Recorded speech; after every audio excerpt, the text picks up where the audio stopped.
السلام علیکم دوستو، آج میں آپ کے سامنے ایک عظیم مسلمان جو سائنسدان ہیں، یہ اس کی تصویر آپ کے سامنے رکھی ہے۔ یہ آج بھی اسپین میں ان کا مجسمہ جو ہے وہ نصب ہے۔ گوگل سے میں نے اس تصویر کو لیا ہے۔ ان کا نام ہے عباس ابن فرناس۔ یہ اسپین کے ایک شہر ہے کارڈوبا، وہاں پہ اس کو اندلس، میرے خیال میں بعد میں جو مسلمانوں کا جو نام تھا اس کو اندلس کے نام سے یاد کیا جاتا ہے۔ اور ان جو یہ عظیم سائنسدان ہے جن کا ذکر میں کرنا چاہتا ہوں، جس نے صدیوں پہلے خواب دیکھا جو آج ہوائی جہازوں کی صورت میں حقیقت بن کے ہمارے سامنے ہے۔ یہ عظیم شخصیت جو عباس ابن فرناس کا نام میں آپ کے سامنے لے رہا ہوں، یہ 9ویں صدی کے ایک بہت بڑے موجد سائنسدان مفکر تھے۔ یہ اندلس کے شہر کارڈوبا میں رہتے تھے، جو اس وقت علم و تحقیق کا ایک بڑا مرکز تھا۔ اسپین میں یہ علاقہ جو تھا اسپین میں شامل تھا۔ عباس ابن فرناس صرف ایک سائنسدان نہیں تھے، وہ شاعر بھی تھے، فلکیات دان تھے، انجینئر بھی تھے۔ انہوں نے بہت سارے کام کیے، مثلا ایک شیشے بنانے کے طریقوں میں بہتری لائی، فلکیات جو ہیں اس پر تحقیق کی، اور ایک ایسا کمرہ بنایا جس میں آسمان اور ستاروں کا منظر دکھایا جاتا تھا۔ یہ اس دور میں ایک حیران کن ایجاد تھی۔ لیکن ان کا جو سب سے مشہور کارنامہ جو میں آپ کے سامنے رکھتا ہوں، وہ انسان کے اڑنے کے خواب کو عملی شکل دے دینا۔ انہوں نے پرندوں کو غور سے دیکھا اور یہ سوچا کہ اگر انسان بھی پرندوں کی مدد سے، جیسے کہ پرندوں کے پر ہیں، اس طرح کے پر بنا کے انسان کے ساتھ لگائے جائیں تو ان کی مدد سے اڑ سکے گا، تو ایسا اگر ہو گیا تو پھر کیا ہوگا۔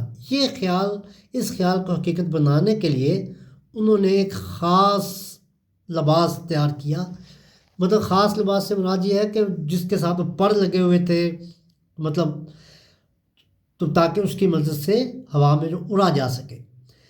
تو یہ تقریباً 875 عیسوی کی بات ہے۔ انہوں نے ایک اونچی جگہ سے مجھے اس پہاڑ چوٹی کا نام ابھی کچھ دیر پہلے تو یاد تھا، وہ پھر میرے دماغ سے نکل گیا ہے۔ وہ بادشاہ کی اجازت سے پھر بادشاہ نے اجازت دی تو انہوں نے اس اونچی سی جگہ پہ کھڑے ہو کر چھلانگ لگائی۔ 875 عیسوی کی بات۔ تاریخی جو روایات بتاتی ہیں وہ کچھ اس وقت تک ہوا، مطلب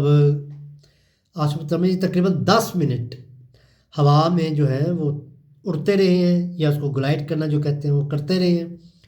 لیکن اترتی دفعہ ان کو تھوڑی سی پرابلم پیش آئی کہ جب وہ اترے تو ان کی کمر میں چوٹ لگ گئی۔ اس کی وجہ انہوں نے جو بتائی تھی وہ یہ تھی کہ وہ جو پروں کا تو انہوں نے فنکشن کو سمجھنے کی کوشش کر لی تھی کہ پر جو ہیں وہ اس کے جسم کو سہارا دے لیتے ہیں، لیکن وہ اس کے پیچھے جو ٹیل تھی، پرندوں کے پیچھے ایک دم ہوتی ہے، اس کے فنکشن کی طرف ان کی توجہ نہ جا سکی، جس کی وجہ سے وہ جب نیچے اترے تو وہ ٹھیک طرح لینڈنگ نہ کر سکے، اور ان کے پھر اس طرح ان کے کمر میں چوٹ آئی۔ آج دنیا میں ہوائی جہاز جدید ٹیکنالوجی کی بدولت ہزاروں کلومیٹر کا سفر چند گھنٹوں میں طے کرتے ہیں، لیکن اس خواب کی ابتدائی جھلک میں صدیوں پہلے عباس ابن فرناس کے جو تجربہ ہے اس کی وہ بنیاد ہے۔ آپ کو پتہ ہوگا کہ رائٹ برادران نے جو جہاز بنائے تھے،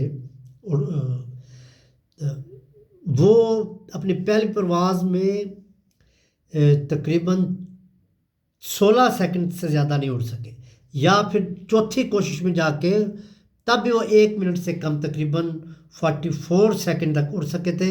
لیکن عباس ابن فرناس اپنی پہلی پرواز میں 10 منٹ تک ہوا میں اڑتے رہے ہیں، اور یہی ان ساری وہ بنی ہے بنیاد۔